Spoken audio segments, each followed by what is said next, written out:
Welcome back to the summit. I hope everybody enjoyed the last session from Roland Fraser, and I'm delighted to welcome the next guest, the CEO and founder of Pinnacle Global Network, international speaker and best-selling author, successfully founded and grew 10 multi-million pound companies. Welcome to the stage, Allison Maslan. Oh, Ross, thank you so much for having me. What a great event. This is so Thank you so much. exciting. Yeah, we're really looking Yeah. forward to it. And you've got a great topic as well, because you're going to talk to us about how to create a business that can flourish without the owner. Yes, when you're talking about acquisition, it's super important that you're going to, as the CEO of your company, have the bandwidth to acquire these other companies, to be that visionary, to make those scaling decisions. And when you do acquire those companies, you don't want to then be stuck back in the weeds again, right? You want to be able to position it that they actually can run independent from you. So it's very critical that this happens. And I think it's perfect on the tail of the presentation from Roland. He is amazing at acquisition, and so I'm excited to share all this with all these great business owners attending. Wonderful, thank you. Yeah, we definitely don't want to acquire a job. That's a big thing. We want to acquire an asset. Yes. Yes, exactly. And if your business is running you, you have a job. So that is definitely not why you've gone down this path. So yeah, I love that turn of phrase. If your business is running you, you've got a job. Yes, exactly. You can quote me on that. It's very true. And you know what? This is how most people run their business. That's the truth. Millions of people have their business running them instead of them running their business. Well, I'm really looking forward to your presentation, and I think you've got some slides for us. So if I you want to do. share the screen, Yeah, let's get started. Yeah. All right. Everybody, get your questions in the chat. We'll be back in about 45 minutes to go through those. But over to you, Allison. Wonderful. Thank you, Ross. I am really excited to share this information with you. And like I was just saying, it's really important that you have a business that can run independent from you. So what I'm going to share today over the next 45 minutes or so is how to build that team managed company that can not only thrive in your presence, but flourish in your absence. And then also, I'm going to share 15 different scalable models. One of them is acquisition, but you can also have other scalable models happening at the same time when you're growing and scaling your company. So I will just dive right in here and say to you, this is the founder of Drybar. And Drybar scaled up to several $100 million revenue. And so my question to you is how were they able to go from Ali Webb, who is the founder, going to people's homes, blow drying women's hair for $25 to selling this incredible enterprise for several $100 million? And how is it that Ellen Latham, who had zero business experience, in fact, she got fired from her job and then, opened one location and originally doing under $50,000 a year, how was she able to scale up to $1 billion revenue company with over 2,000 locations? And actually, they just did a whole other acquisition. So the company continues to grow. So how were they able to do that? Well, the answer is that they expanded to a more scalable model. And scaling is often an overused word. You hear it all the time. And you kind of equate scaling as fast growth.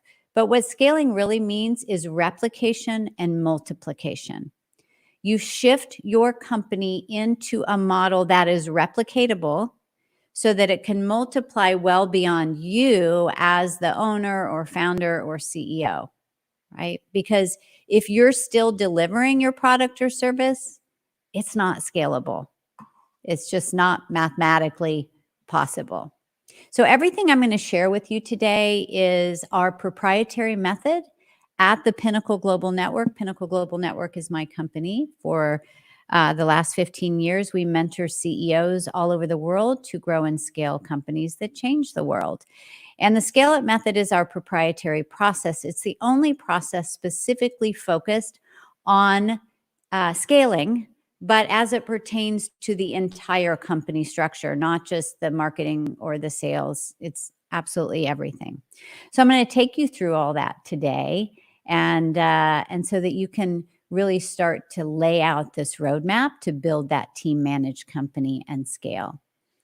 Now, Damon John, you probably recognize him from Shark Tank. He endorsed my book and the Scale It method as well. My book is Scale or Fail, which is a Wall Street Journal bestseller. And the reason that Damon really connected with my book was that he understands that it's so important that you have a system behind what you do.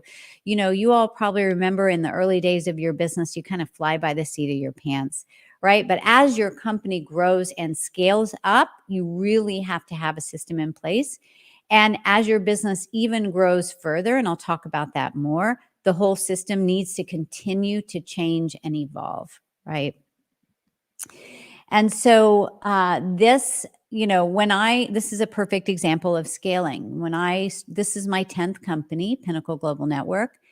And, originally I was doing the mentoring with clients, but obviously there's only one of me and there's only so many people that I could help. So now we have over 35 mentors and they use our Scale It method. So this is a perfect example of a scalable model where you replicate your talent with a team. And this is a great model for any type of service industry. Now, all of our mentors have built multi-million-dollar companies. They've done acquisitions. Some of them have taken companies public. They've had thousands of employees. So it was really important to me as I built this company that I thought, well, gosh, if I'm mentoring with someone, I want to work with someone that has been there and done that. But this is a perfect example of replacing you so that you can really be that visionary CEO. Now, what generally happens for most companies is that you'll be going along and you may have gained some great traction in your business, but there's a point where most companies will hit a wall of growth. And there is, you think, well, I'll just put more hours in. I will focus more, right?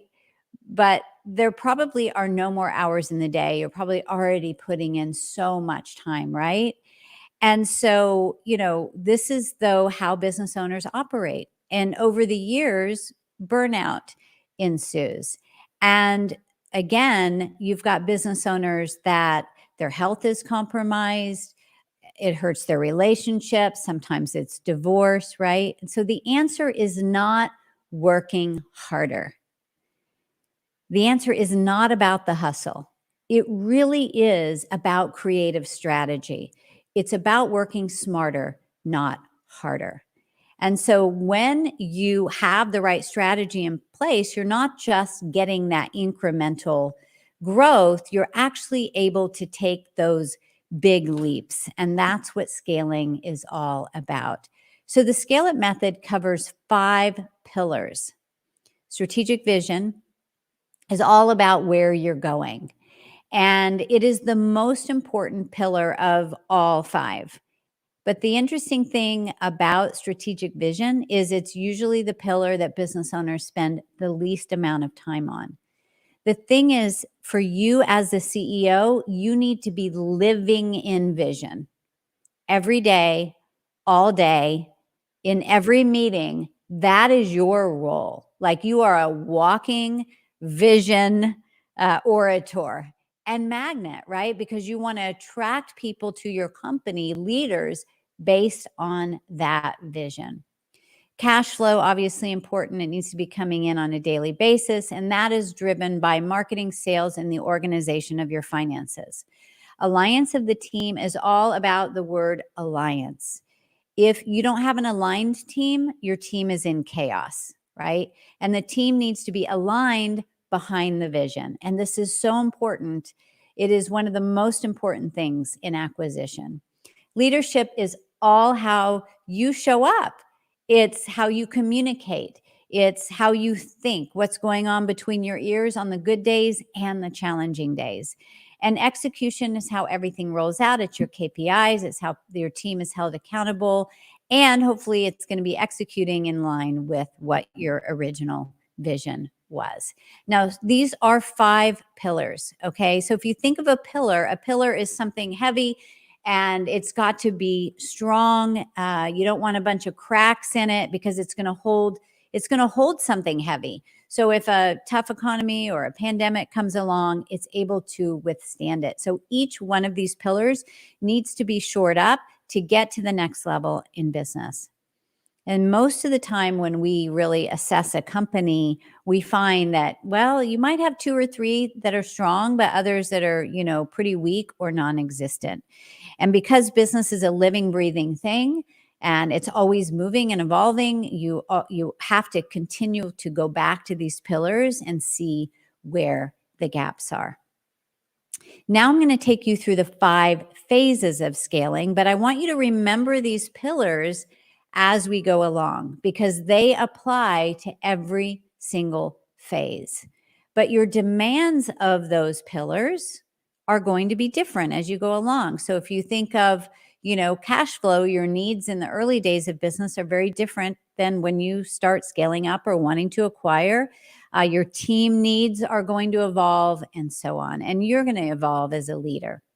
So I want you to pay attention to this. And I would love for you to put in the chat once I share the phase that you're in, where you feel that you're at in your company. Most people have no idea where they're at, and awareness is power, right? So first of all, ask yourself or share in the chat here, which kind of leader are you?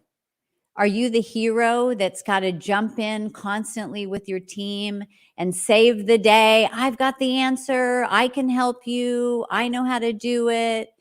Or are you the octopus where you've got your hands or your tentacles in every department of your company? Like you feel like you have to see it before it goes out, or you have to be the final one to make the decision. Or are you the visionary CEO, really just focused on the future and your team is focused on today? I would love to know in the chat where you feel that you're at. And I'm going to actually show you how to make those shifts today. So phase 1, we call the seeker, and this is the startup. And most of you are beyond this phase. But, if you're going to be investing in companies, you're going to always be going back to this startup phase. It's an exciting time, right? This is where all that creativity and that passion begins, and you're just kind of figuring things out. But there's no scaling that's happening in phase 1, right? This is all, you're really in the trenches in phase 1. Phase 2, I call the pioneer because, you're out in the middle of the plains, you're really getting your hands dirty. You start to build a small team, maybe an assistant, an accountant, a marketing person. Hopefully you're not doing your own accounting at this time. And, you're starting to delegate, which is great. But one of the biggest stuck points in phase 2, which often keeps people here, is like I was talking about earlier with the hero and the octopus, is that in phase 2, you still might feel like you have to approve everything that's going in and out of your company, right? Which makes you what? Which makes you the bottleneck, or a really nice way of saying the control freak, right? So are any of you control freaks in your business? And here's the thing. I get it. I get it. Teresa says yes. It's, it's scary. It's probably the scariest thing that you will ever do, or the hardest thing in scaling your business, is letting go, right? Because there's so much at stake. But the truth is that you're probably choking the growth of your company. You think that you're saving it from disaster, but you're actually keeping it from really blossoming and soaring. So what happens here is, there are some inflection points in growth. The first inflection point is around 12 employees. When you have a few, you can all sit at a table together and, hey, we're going to go do this, and then you go do it. But as you start to grow, and that first inflection point is about 12. And if you don't have the right systems and process and culture in place, you're going to have that, revolving door. Clients come in, client leaves. Employee comes in, employee leaves. So it's really important that you get this right, especially as you are acquiring other companies. And what works in phase 2 has to change as you get in the more advanced phases of scaling. If you don't, you will stay stuck. You will stay stuck and your business will not evolve. And this is because we are creatures of habit. We're so used to doing what we do and what we know. And so you literally have to let go of what you know, and the company has to keep reinventing itself to mature. Because if you just try to hold on and stretch those same things as you evolve, it just will not work. It will not work, and you're creating a lot of stress for yourself. Which moves us into phase 3, which I call the ringleader. And the reason that I call it the ringleader is because it's a bit of a circus in phase 3. And you might think, well, gosh, Allison, can I just skip phase 3 and go on to phase 4? And the answer is no, unfortunately, because it is part of the growth of your company that is necessary to go through it, kind of like those teenage years that we have to go through that are really awkward and sometimes painful. Now, there's some good things that are happening in phase 3. You're getting more clear on your vision. You are getting some systems and processes in place. You're having more regular meetings and things like that. But here are some of the challenges in phase 3. Now, you may stay stuck in 2 and may never even get to phase 3 if you're holding on too tightly. But as you start to build a bigger team and you get into that 7 figures, you're going to move into phase 3. And what happens is that you start to build. You don't just have one employee in an area of your company. You actually start to build teams. And teams can be a little bit like families. And, sometimes there's drama in families. I don't know if you've ever experienced that, but sometimes that happens, right? And some of the other things that start to happen is, you are getting to that next inflection point, which is really about 30 employees. And this is where, you can't just have great team members, which is awesome. Ideally, that's what you want, but you actually have to have leaders in the company that are running the different divisions of your business, like marketing, sales, operations, and whatever your revenue streams are. So it cannot all be coming to you. And actually, you have to start building that leadership team, that those are going to be the direct reports. And ideally, these leaders need to have a couple super important qualities. Number 1, you should never have to wonder what they're doing. You always need to know. You always have to have that trust that they're doing what they need to do. Like, I have a COO. I haven't talked to him in the last 3 days. I know he's doing what he needs to do. I have a CSO and, he's working on major strategy of the company. I know that he is dealing with things that I just don't need to have on my plate. So, I'm going to share a few stories with you. Marshall Doyle came to an event of ours. We lead some different events throughout the year. And he has a company called CalCert, which is the largest machine calibration company in the United States. And when he came to us, he had 35 employees. He had not taken a vacation in 20 years. He worked 60, 80 hours a week. Now, he loved his business, which a lot of you all do. But I'll just tell you right now, that's not healthy. Okay. And I told Marshall, I said, we're going to extricate you from your company. We're going to help you build a team managed company so they don't depend on you. And honestly, he laughed at me. He absolutely laughed at me. And so we continued to work with Marshall and his team.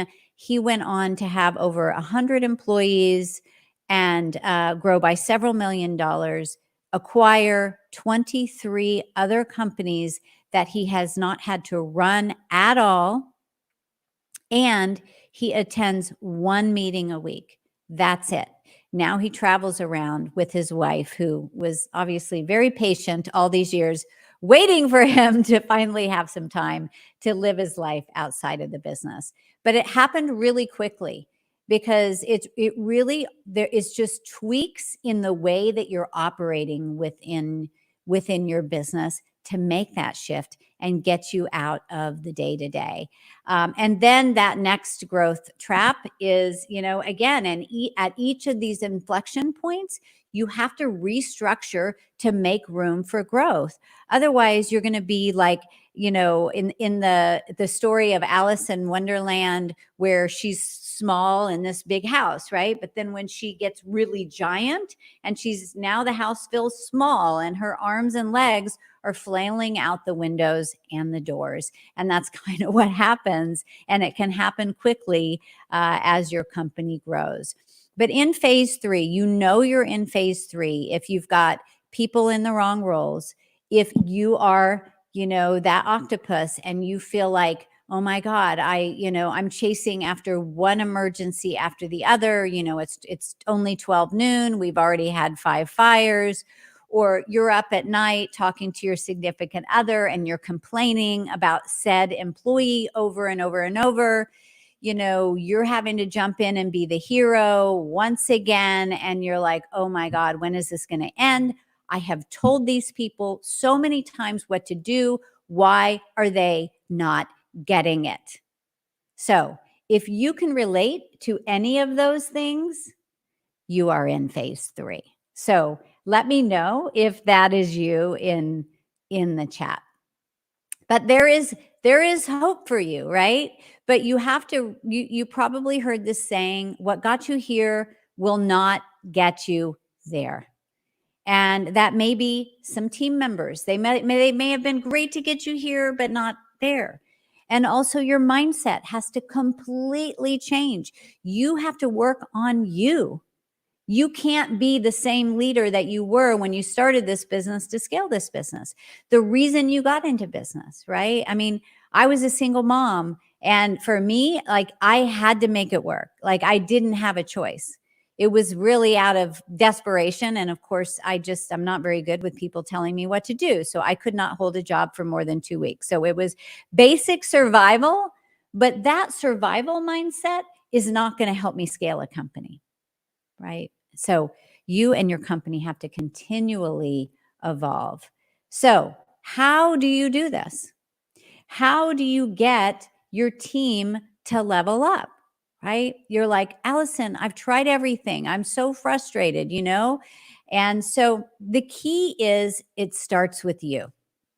And if any of you have children, you know what I'm talking about. If you walk in, if you come home and you've had a really stressful day and you're just in a bad mood or you're irritable or whatever, your kids or the people around you, they're going to bounce off of you. But if you make that shift to being a leader, and letting things flow off your back and really focused on where you're going, they're going to bounce off of you as well, but in a really good way. So most people don't like to be told what to do. Do you all like to be told what to do? I don't like to be told what to do. But your team is going to respond much better if they are inspired into action. If they are inspired into action, right? If they are empowered, if you give them the keys so they can take it and run with it. So here is something that you can do for your team to start shifting. Because if you're always giving the answers, they are turning off that part of the brain that is actually working to come up with solutions, because they're like, Teresa or Michael, right? Like they're going to give me the answer. That's what their unconscious mind is saying. Well, I don't need to think here. I don't need to remember this, because they're always going to be there to solve the issue. So you got to stop that behavior. And you need to do these 3 things. Number 1, you say to them, when they come to you with a challenge, say, come up with 3 solutions. And then I'd like you to pick one. And then come up with a plan around how you're going to get that implemented. And that's how you make that shift with your team. You need them to own it. And when you do that, you're going to start moving into phase 4. And this is where you have a company that you are co-creating with your team. You will begin to develop a collaborative culture, right? And so you will start to see these leaders emerge on your team. They are the ones that start asking those powerful questions like, I was up all night and I was really thinking about how we could increase profit or how we could improve the customer journey. This is what you want. You want those kinds of people. And so you'll start to see those shining stars. You know who they are, right? They've got a big vision for where you're going. That's what you want. And so you start putting those people in those leadership positions. That's your role as a leader, to help other leaders step up. And then they, in turn, do that for the team.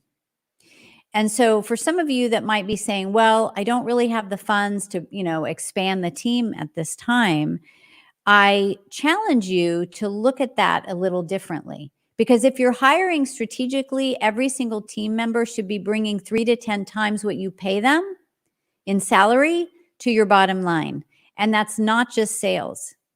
That could be you have somebody in customer service that's so amazing, so they help increase retention by 15%. Or maybe it is an executive assistant or a COO that clears off 20 hours a week off your plate so you can go get that next acquisition. Or maybe it's someone in accounting that really is incredible with a budget and they save you $300,000. So this is how you need to look at every single employee. You need to do the metrics. You need to have those benchmarks. And so that way there's not confusion, because one of the biggest mistakes that actually keeps you in phase 3 is that you're hiring people before you understand what success looks like for the role. Before you even place the ad, what are the metrics? What are the benchmarks? And not only do you need to know this, they need to know this so that they can reach for those things. And then you don't have mixed expectations, because that's where that disappointment lies, right? And so if you do the math and you look at certain positions in your company, and if they were driving 3 to 10 times their results, you're actually losing money by not expanding your team. Now, you're not writing them a check for an entire year anyway. So if they don't work out in the, 2-3 months, then, they're not going to stay, because again, that's your metric, 3 to 10 times their salary. Now, this is something that really captures a lot of CEOs' attention, kind of a wake-up call, because your role as a CEO is not to be focused on today. It's focused on the future. And Jeff Bezos with Amazon said, that all he ever focused on was 3 years ahead. If he was focused on today, this was going to be the end of Amazon. His role was to focus on the future. And that is your role, to be that visionary CEO, to stay on top of the pulse of what's happening in the marketplace, future acquisitions, upcoming scale strategies, mergers, whatever it is that you want to do, but not in the weeds of today. If that's what you're doing, you're losing an incredible amount of traction and money, right? So your time should be spent on strategic planning. You need to live there in that vision. And that's what I do. I'm really good at being that visionary. And because I'm so passionate about what we do at Pinnacle Global Network and really helping companies scale and helping business owners that, want to change the world like I do, because of that, we just attract so many amazing team members that are on our team. Like, how did I get all these, incredible CEOs that mentor our clients? Because of the vision, because they are like-minded. They are passionate too. They want to make a difference. And that's where you need to live. And that's what moves you to phase 5. And ultimately, your goal is to get to phase 5. Because when you are in phase 5, now you have a company that doesn't depend on you. And the reason that this is so important, besides freeing you up, is that now your valuation is going to go up with your company. Because if I'm going to come in and buy your company tomorrow and I find that the day you leave that your business tanks or your sales tank, I'm not interested. But if I know that, you are off in Bora Bora and the company is soaring, that's going to increase my level of trust and faith that this is a good investment. Right? So you want to get to phase 5 because then you have choices. You can stay on, scale it further. You can become chairman of the board. You can bring on another CEO. You can pass it down to your children. So ultimately, that is where you want to go. Okay. So how did I know how to do all of this? So I'll just share with you, I started my first business. I was 19 years old. I grew up in a very entrepreneurial family. And I started doing greeting cards for people when I was in college, actually, at Arizona State. And people were paying me money for this. I thought, oh, this is kind of cool. And then when I got out of school, people would say, well, I don't really want any greeting cards. Do you do brochures? Do you do television? Do you do radio? And this is pre-internet. And I would hear my dad's voice in my ear saying, if someone asks you to do something, and even if you don't know how to do it, just say yes and then figure it out later if you feel like it's worthwhile. And so that's what I did. And so by the time I was 25, I had a full service advertising and PR firm called the Borelli Group right here in San Diego, where I am today. And we grew really fast. These were some of our clients. And, I was traveling all over the country and we were helping these companies grow through marketing. I was learning as I went along. And one thing, though, even though outwardly it looked like I had it all together as this young woman, the truth is that I did not know how to scale. I had a few employees, but I was the control freak. And so over time, things started imploding. And this basically is how I felt. And I was working day and night. I was doing ad campaigns till 2, 3 in the morning. My daughter was under 2 at the time. And I was an absolute mess. And so I was trying to keep it all together on the externally, but internally I was falling apart. I was depressed. I was exhausted. I was getting panic attacks on Sunday, thinking about Monday. But I was so terrified to make a change because, I needed this to live and exist. I had people depending on me, and I just felt stuck.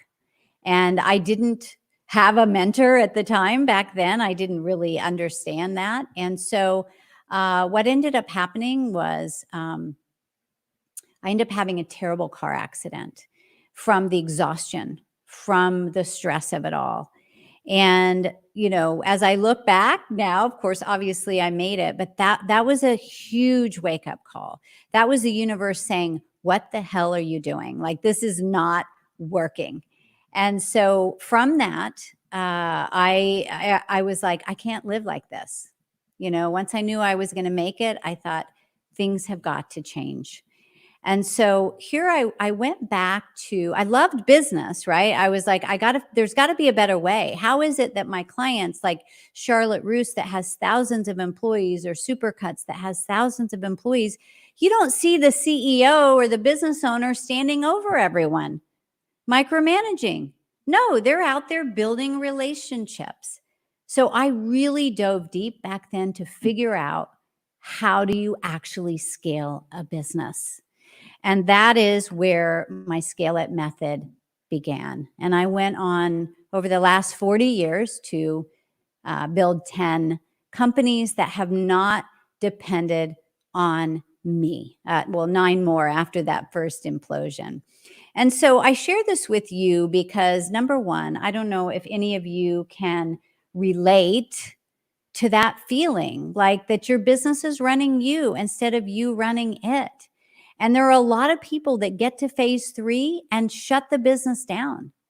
Like, they're done and never get beyond it, or the business dies there. And so that's why this has become my mission, because there's so many business owners that operate this way, right? And really, basically, you have a job, right? You've created a job for yourself.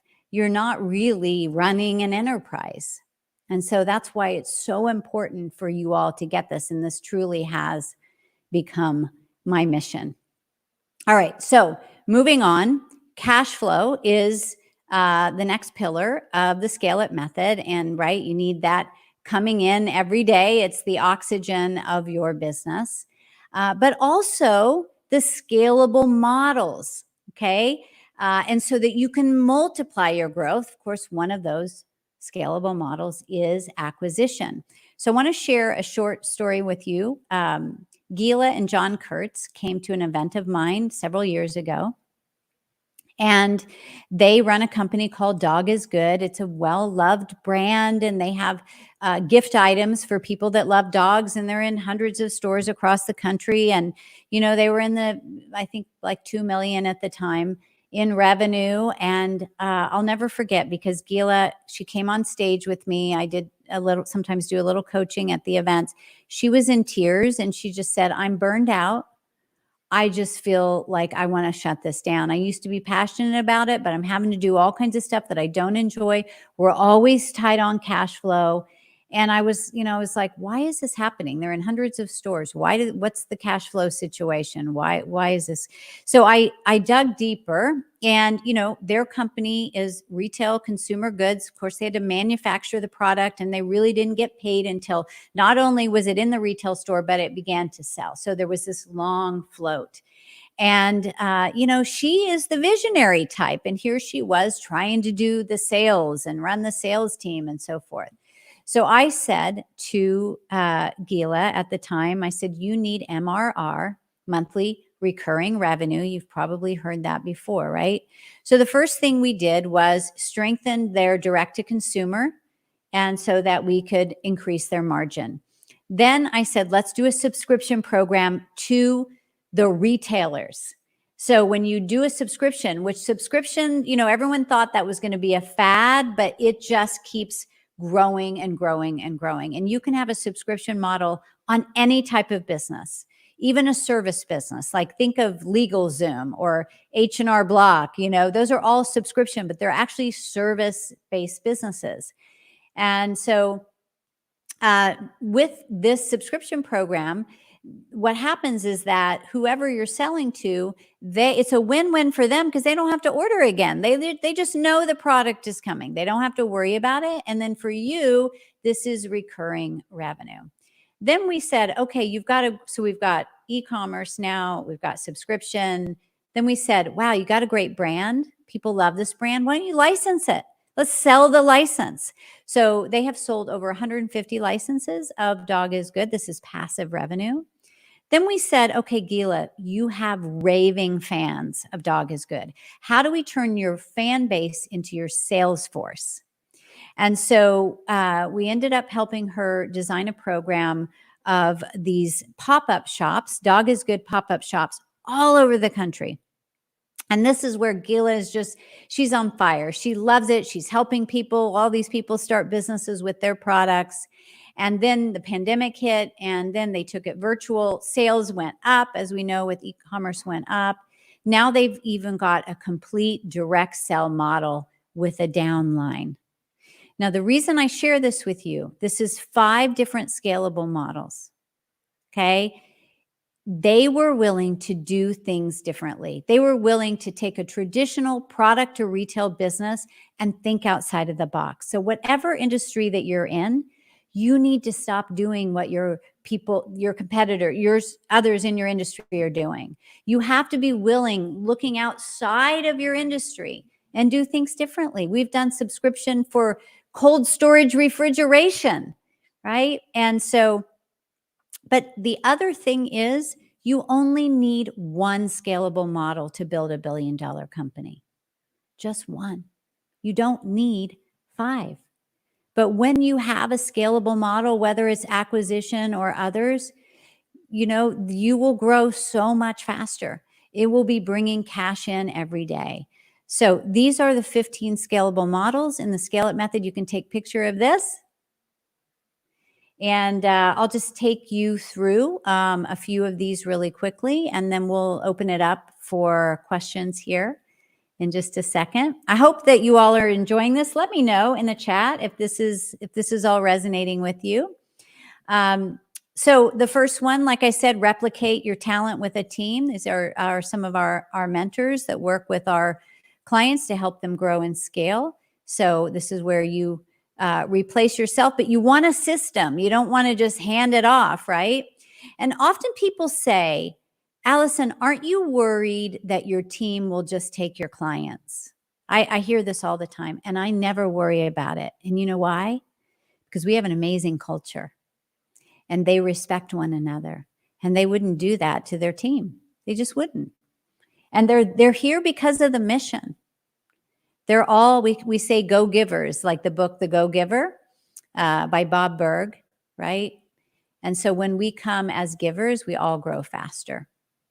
Upsells and cross-sells, right? Think of what do your customers need before they work with you, while they work with you, and after they work with you. Because there's a lot of revenue sitting there, and your customers are going to spend 5 times as much as a new customer.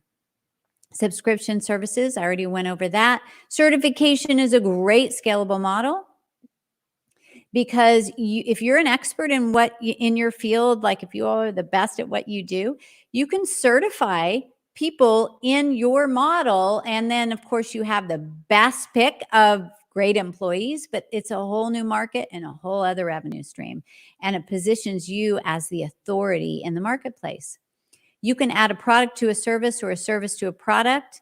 Actually, with Drybar, when they did their big sale, it's what they sold was the products part of the business. That's where they actually made hundreds of millions of dollars.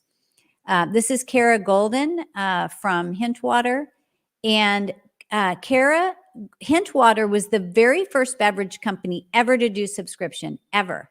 Coke had not done it, Pepsi. Everyone thought she was absolutely crazy, said it wouldn't work. Now it's 40% of their revenue. It has brought in hundreds of millions of dollars to go direct to consumer, buying or selling licensing, franchising, of course, that's what they've done at Orange Theory. It's actually master franchising, where somebody will own a region and they are responsible, whoever that leader is, to fill those franchises. It's actually a brilliant, brilliant model.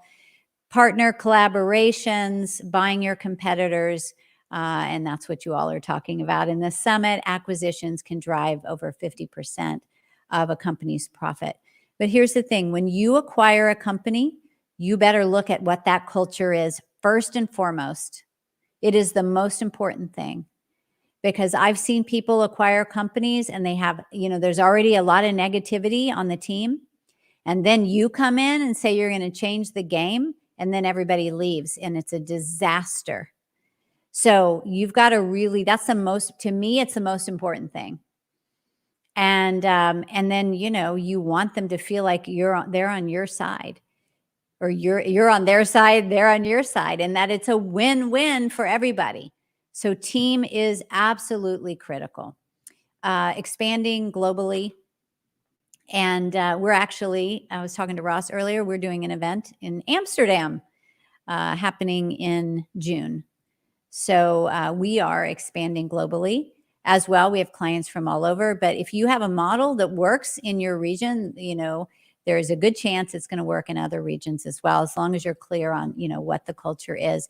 These are some of the best locations to expand business in 2024. If you want to take a quick photo of this.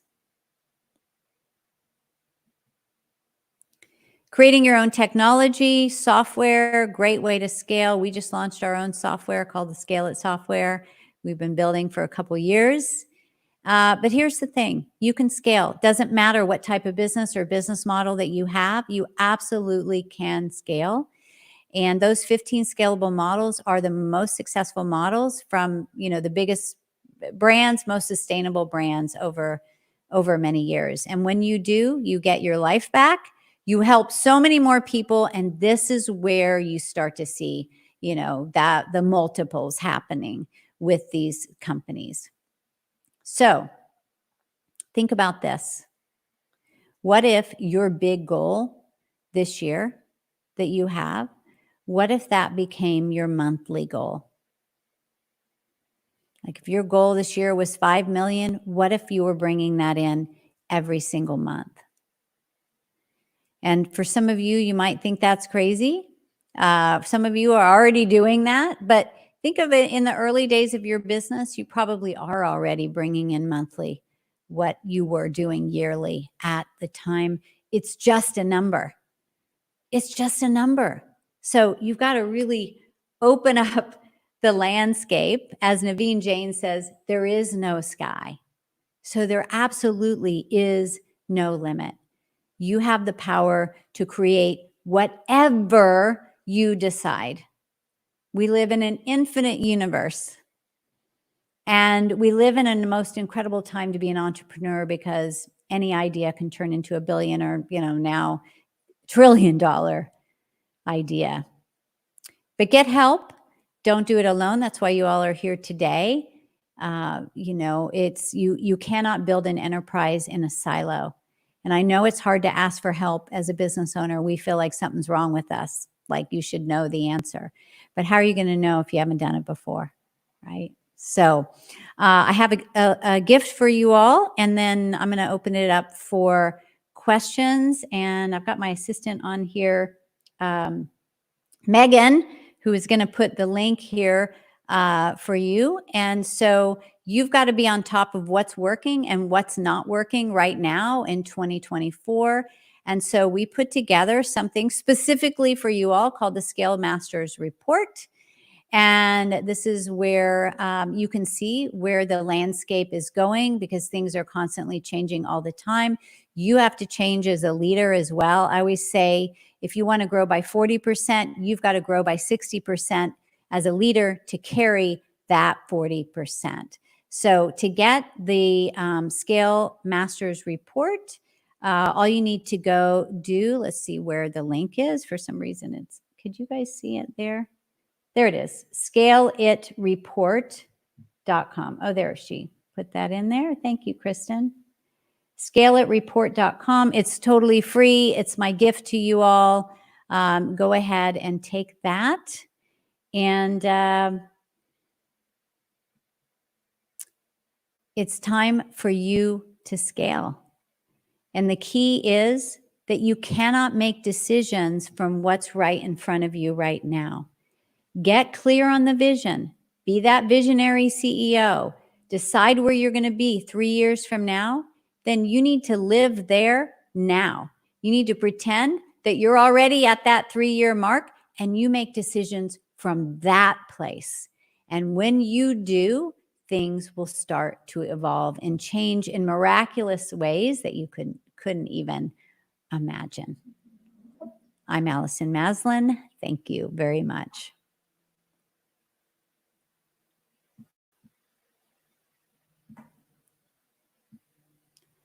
So I am happy to take any questions. Allison, thank you so much. That was absolutely brilliant. Lots of fantastic things to take away and some questions coming in as well. I think one of the most powerful things for me was at the end when you said, what is your make your yearly goal a monthly goal. Yeah. Yeah, because we think too small. You know, we think from where we've been, not from where we're going. And that's just the human condition. And so you have to be willing to expand your mind, you know, like beyond the crevices of what you even think is possible. And when you do, you know, opportunities will open, doors will open. But first you have to see yourself there and believe that is possible. And it's exciting. Do you think that's one of the most powerful things to come out of the Scale It program, or I guess any mentorship? You know, as you said, again, you know, you only know what you know. So surrounding yourself. Yeah.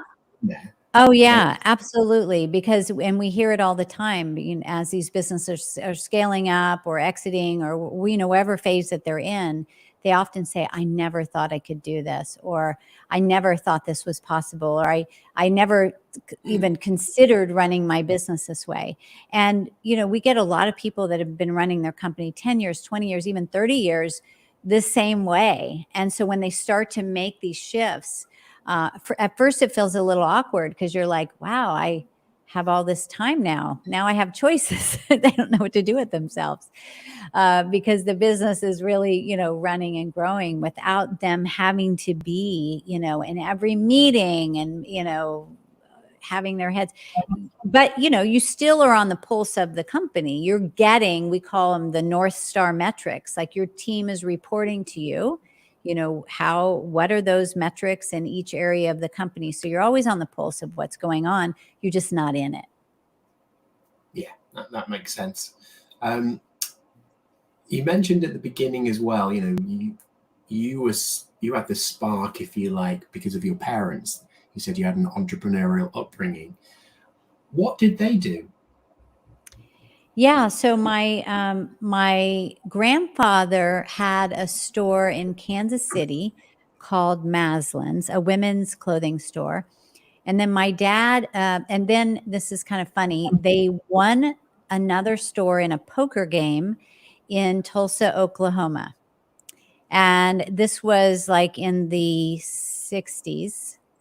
And so they went to Tulsa to see this store, like that they won, to see if they were going to actually run it. And they realized that the reason the store wasn't doing well was that they didn't have the right clothes for the market, right? Like you have to have the right product for the right market. And so they felt they could do better. And so they ended up taking that. And then my dad expanded it to over 50 locations across the country. And it was the largest privately held clothing chain at the time through the early 80s. And so I really grew up. I used to go store to store with him. And, you know, he's passed now, but he was the most innovative businessman. He was willing to do things that were very out of the box. So I think it was just kind of a natural evolution for me that I would have my own business because that's all I knew, you know? So I'm grateful for that. And you think that's what inspired you to start your first one at 19 with the Oh yeah. Oh, for sure. For sure. And, you know, probably at the time I was trying to make my dad proud. That's what we do. But he would say, you know, you never let grass grow under your feet. He used to always say that. But yeah, he was always really proud of the things that I was doing. But I tried having a job and I was terrible. I literally 2 weeks, that was about the longest I would last. So I knew I had to figure this business thing out. I probably can relate. Probably those listening can relate to that too. Yeah. One of the things you mentioned in there, which was, the difficulty in letting go, which I think was between 3 and 4, going to the Mm-hmm. Yes. Why do you think so many people do struggle to let go of their business, of their baby, if you like?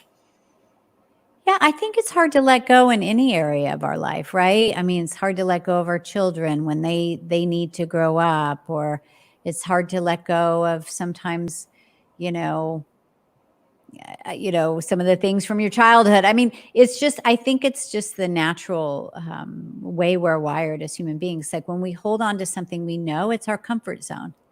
It's Mm-hmm. what we're used to. And so letting it go feels like it could be a bad thing. But actually, there's no way you can grow if you're holding on so tightly. And so it doesn't mean that it's going to be perfect. It doesn't mean that your team's not going to make mistakes. And it doesn't mean that maybe you have to let some people go. I mean, right? Like I said, it's a living, breathing thing. But once you do, you're going to see that you have team members that are, some of them smarter than you. I've got some of our mentors that are way smarter than me. And I have no problem admitting that. I love that they're out there doing their thing. And if I was sitting there feeling like I had to be on all the calls or help them make the decisions, then we would be missing out on so many of the magical things that are happen in our company over the years. So it's that idea of stepping out into the unknown. That's what letting go is. But you won't know until you do it, and then that becomes your new known, and then you got to do it again. So Yeah. to me, that's what I love about business, because it's a constant puzzle. You're always looking for that missing puzzle piece, but it's always evolving. Even let's say you did really well at 5-10 million. Once you take your business to like 50 million, it's a completely different company. And even if you've done well up to that, let's say 10 million point, some of your offerings are not going to work as you scale up. Some of your things are not, maybe they were profitable here, but they're not going to be profitable here. So you have to be willing to get out of your own way and surround yourself with really smart people. Get a mentor. Don't do it yourself. Be around other business owners. Have that peer-to-peer support. So, Yeah. yeah. What's been the biggest success in the scale up program? What one that springs to mind? What is the biggest success? Oh Yeah. my So gosh. somebody's been through the program. Yeah. We have hundreds of members now. I'm proud to say. But gosh, there's so many. Well, like Marshall that I shared earlier, that, he's acquired 23 companies, and he's actually one of our mentors now. But we've had clients that have, bridal stores. They've been able to expand across the country. I just talked to one of our clients, Kita. She has a company called Loose Leaf Tea. They make natural teas. She actually helped me get off of coffee, which I had been trying to do for years. And they have 16 times their revenue from August to December. So, once like that's really incredible. Now she's dealing with, she's moving out of the retail store. That then presents other issues, right? So we say new level, new devil. So now she's getting a huge warehouse, expanding her team really fast to be able to keep up with production. So it's kind of that supply and demand that you're always evolving. That's why it's always important to continue to have support at whatever level that you're at. But we work with all different industries, everything from like machine calibration to grandma's noodles to, shelving in a grocery store. We work with recruiting companies and marketing companies, really all across the board. And it's so great because we really get them to think very differently than what they're doing in their industry. I mean, you want to be around other people in your industry, but you really want to spend more time. Like if you're an attorney, you don't want to just be doing what other attorneys are doing. Yeah, absolutely. Right? So, and have you got time for a couple more questions? Because there's a couple. Please. Brilliant. So we've got one from Emre here. Should pop up. There you go on the screen. How can you find out what the culture of a company is before acquiring it? Yeah, that's a really great question, because you're not always going to get that from, the CEO. They're going to tell you it's great. So, it's really that it's kind of the idea. You've heard the idea of hire slowly, fire fast. You really want to do your due diligence, spend time with their team and their leadership team, get to know them. I mean, sometimes it's not possible. I get it, because they haven't informed their team. But I will tell you, I would be very concerned to acquire a company that you don't have the leadership team's buy-in before it's happening, right? So that they can really prep the team. You're going to know. It's just like, you can tell when there's drama. You just got to spend time with these people. And so, I mean, going through an acquisition or selling your own company, it's kind of like having a full lobotomy and getting blood drawn from wherever. I mean, it doesn't happen fast, right? And so you're going to have time to spend some time being around the energy of the company. And this is where you have to listen to your gut, because culture is not going to be on the income statement or the balance sheet. But it's probably one of the biggest assets, and it can actually increase the value of the company tremendously. So if something feels off, you got to pay attention to that. I would look at, obviously reviews online, see what the customers are saying, because if they don't have a good culture, it's gonna flow right down to the customer base. Of course, Glassdoor. If sometimes they'll have some things on there. Look on social media if you can see, some of the leaders. What are they up to? Are these positive people? If they have a lot of drama in their personal life, you can bet in most cases they're bringing it into the company. So you just have to open your eyes. And it's like what they say when you're a real estate investor. Don't fall in love with the property. You may want this acquisition so badly, but if you're deep into it and it's not feeling right, you need to listen to that, because you'll pay for it later. So it's better to get out of it early, and then something better is going to come along. Yeah, definitely. And someone just WhatsApp me a question here as well. You mentioned culture. We've been talking about it then. A couple of our other speakers have mentioned it as well.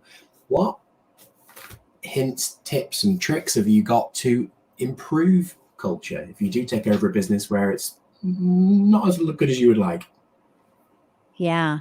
I mean, culture, it's basically, look, how do you want to be treated? It's human beings. It's not about the pizza and the parties and all that kind of stuff. Ultimately, what culture is how people treat each other. And people want to feel appreciated, important, valued. That's the most important thing. Now, you may have people on the team that just are not a fit. They're just negative people. I mean, Barbara Corcoran, I had her speak at one of my events, and she goes, I hire happy people. It's people with a good attitude. And so you can kind of see, as you're interviewing people, you can ask them questions, like, what are your 10-year goals? Or tell me something that was very stressful in your last position, and how did you handle it? Or what are some of the least your least favorite things about your last boss. I mean, you can kind of do some digging where you can see how people are wired. But it's really, we've had so many people on our team that are with us for years and years and years. And then, if you get a sense that somebody isn't a good fit, you really have to follow that. One time I brought somebody on, well, I've had a couple of situations. I mean, we all have. I brought somebody on that actually, I moved them to San Diego, and they had a high position at a well-known company. And this was going to be for a COO role. So it was a big salary. And in 2 weeks, I knew it was a big mistake. Like, I did not see it in the interview. I had people on the team saying, if she's staying, I'm leaving. I mean, it was just bad. And we had already invested a lot. And so, your tendency is like, we're going to push through. And I was like, this is going to be a disaster. And it was not a fun one at all to let go of. But I just knew in my gut that I had to follow that. So it's really, you've got people, and you want your people to feel important. You want them to feel cared for, and that's higher than the monetization. The money is not enough. Giving people more money is not the secret to happiness. Just not. I mean, I'm not saying that you shouldn't be competitive or take care of your people, but they just want to feel, like I just talked to our operations coordinator. How are you doing? How's your mom? How's the new house? Like, we're so driven as business owners. We're like, we just go in and we're doing our thing, but you got people around you and they look up to you and they want to feel important. Yeah. And part of something. You mentioned the vision several times in your presentation. Everything. Yes. Yeah. Yeah. And go to them and ask them, what should we do? I would love your ideas, Yeah. So. And one final question then, if that's okay, which is from Anthony. And he says, I guess it's kind of broken into two parts, but as a CEO, is it important to hire project managers to scale the company? So do you take on particular people to actually help you scale? Yeah, for sure. I mean, there's going to be different departments in your business. And generally we call it the 4 superpowers, which is marketing, sales, operations, and then your revenue streams. So in your operations, you're going to have, your operations covers team, systems, process, finance, and legal. And so, that's where you're going to have a lot of admin, the behind the scenes that are making your company run. So whatever you're delivering, you got to make sure that it's organized and people are in charge of that. So we have project managers in our company. We have a marketing project manager, and I will tell you, she's like an air traffic controller. That's what a project manager is, a really good one. And, they just keep everything moving, make sure, who's on first, who's on second, who's on third. And so that really is important. But it also could be an operations coordinator, or it could be a manager of a store. All of these kind of have that management role. Yeah, fantastic. Well, Allison, loved your presentation. Thank you very much for sharing your Scale It report as well. Hopefully everyone's downloaded that, getting loads of extra value. Thank you for hanging around for all of the questions. Really, really appreciate it. Yeah, thank you so much for having me. And if anybody has further questions at all, you can always reach out to me on social media. Also, pinnacleglobalnetwork.com is our company if you want to learn more about that. But thank you so much for having me. I hope this was helpful. It really was. And I just ordered your book while you were chatting as well. Oh, good. Thank you. Thank you. Thank you, everybody. Take care. Bye-bye. Bye.